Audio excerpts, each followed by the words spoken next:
A lot can happen in a week. Some of it good, some of it bad, some of it downright ugly. When faced with intriguing developments in the week's news, we turn to a rotating panel of non-experts to parse the good, the bad, and the ugly of it all.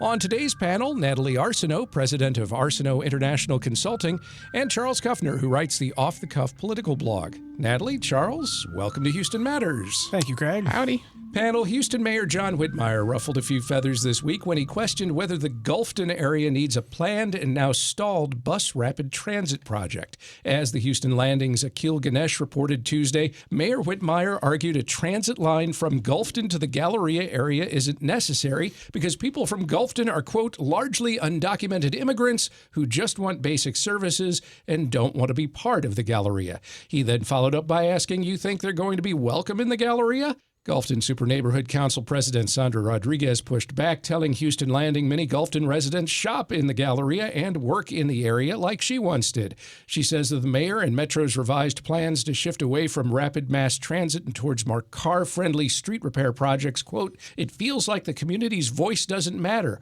that all these years that we've invested and put into these projects and these planning efforts doesn't matter. Voters approved a bond in 2019 that included funding for bus rapid transit in Gulfton, but new Metro Board Chair Elizabeth Gonzalez-Brock says while, quote, the public authorized the bond, they didn't mandate it. The mayor and Metro trade planned bus rapid transit expansion for more road work and rankle Gulfton residents in the process. Is this good, bad, or ugly? Natalie Arsenault. Oh boy, it's ugly on so many fronts. So many fronts. Let's tackle them one by one. So first of all, Mayor Whitmire and the comments. I am stunned that, I'm stunned, but also not really stunned. It kind of reeks of a privileged perspective of things, a very disconnected perspective of things. It's horrible and extremely borderline racist, if not fully all-out racist and classist and all the ists all put together.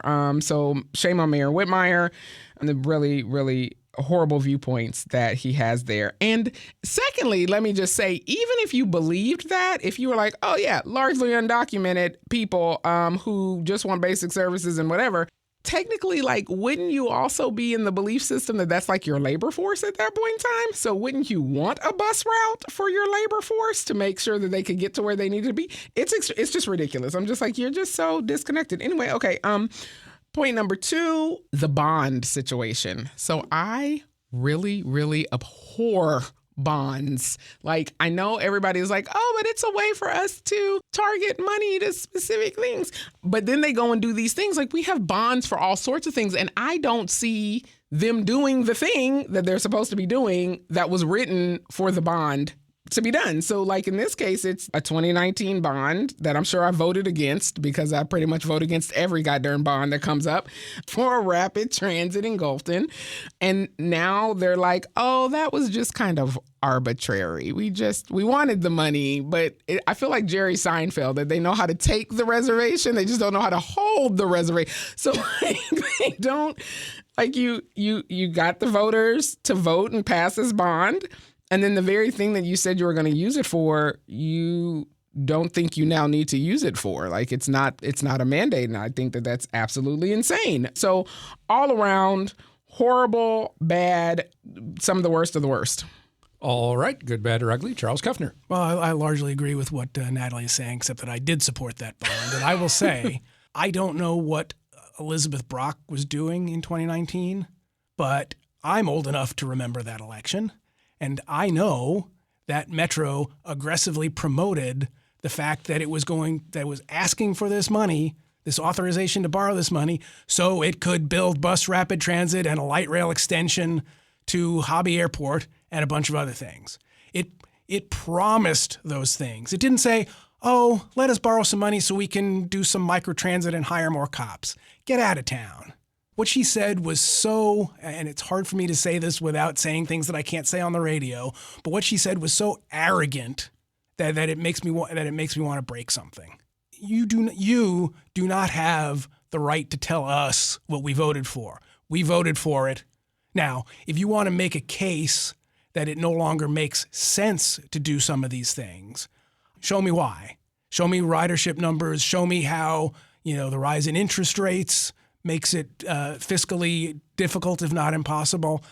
But this weak stuff, get out of town. I am beyond angry about this.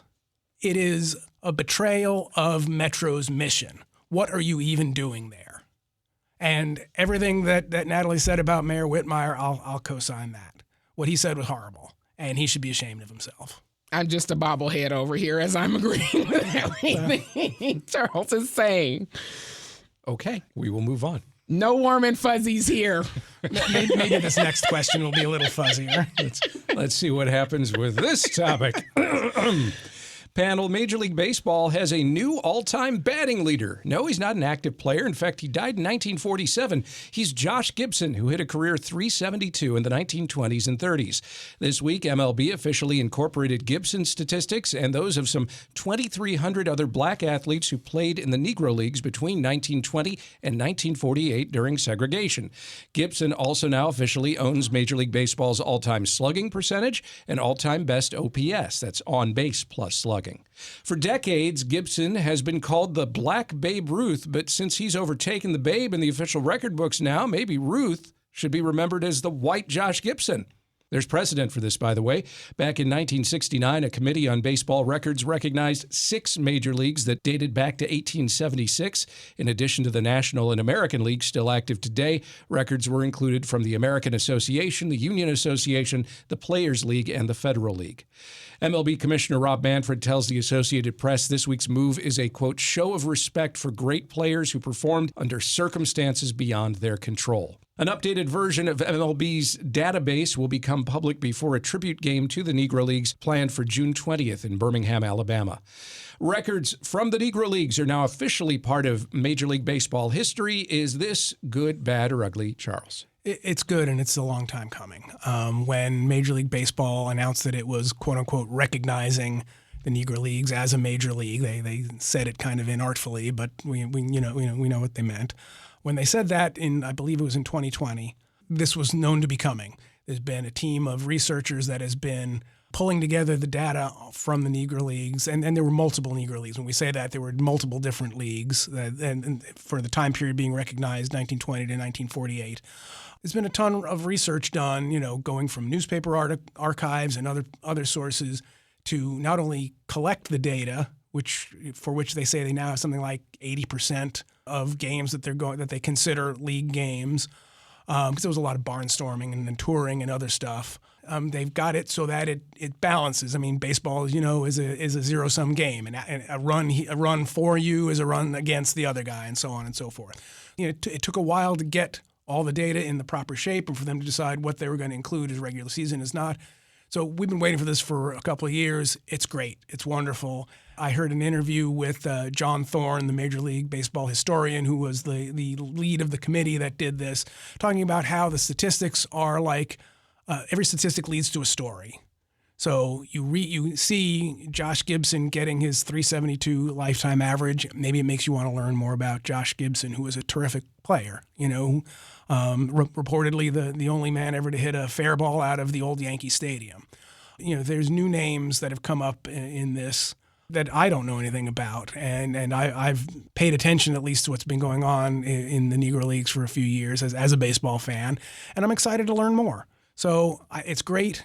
I've been waiting for this. It's wonderful. All right. Good, bad, or ugly, Natalie? So 2 things, actually. I agree with Charles. It's good that it's been a long time coming. Certainly agree with that statement. And then absolutely ridiculous all at the same time. I don't know if we have a ridiculous category, but I feel like we should add a ridiculous category. I've never felt bound by the strictures of the categories here, so go for it. Thank you. I mean, and you guys know I am not like the baseball person. I'm basketball, I'm football. We can have those conversations. I go to baseball games to eat. But just on its face, as an African American, I am deeply disturbed that we are in the year of 2024 of our Lord and Savior, and we are just now rolling around to this. And especially when they already did it in 1969 for other groups, it just feels like a slap in the face. Like, oh yeah, okay, I guess okay, y'all are still here? Okay, we'll sort of get your data together and put it in here. I mean, like, it is disheartening and sad. What it really does is it shines a light on the way that America still views the contributions of African Americans, not just to professional things like NASA and science and arts and whatever, but also in sports. I'm just so disturbed by the whole thing. I'm glad it finally happened, to Charles's point, but my heart broke when I read this, that it took this long to get recognized. On the flip side, so not to linger on that, I am still absolutely amazed that .372 is a great percentage in baseball. This is why I can't get into baseball, everyone. We'll have to have a whole different .372 is a pretty good percentage in basketball if you're talking about 3-point shooting. So, I feel like you get paid to hit the ball. Like, can we get you up over 50%? Maybe? I feel like I can't show up to my job and just do like 40%. Hitting the ball is a hard thing to do. I know it's hard, but that's what you signed up for. I will just say, you are absolutely right that it is absolutely a shame that it took this life. The original sin was in 1969 when they did not include the Negro League. I mean, the Union Association lasted 1 year. Lasted a couple of years. The Players League lasted 1 year. The Federal League lasted 2 years. You can make an argument for the Federal League because they rated existing MLB players. The others were both pre-1900. I mean, nobody knows anybody from any of those leagues. Right. Overlooking the Negro Leagues, even with the complication of them having shorter seasons, which all of the negative things you can say about it is the direct result of the existing racism at the time that prevented these players from playing in the major league, in MLB. Right. Again, there were multiple leagues. They had financial hardships. The teams came and went. Again, all of that was due to the conditions of racism at the time. It would have been the correct thing to do to recognize them properly as a major league in 1969, which was when the Baseball Encyclopedia was being published and all that. It would have been the right thing to do. They didn't do it. At least they finally did it now. Yeah. Better late than never, they say. Natalie Arsenault is president of Arsenault International Consulting. Charles Kuffner writes the Off the Cuff political blog. Natalie, Charles, thank you both very much. Thanks. Thank you, Craig.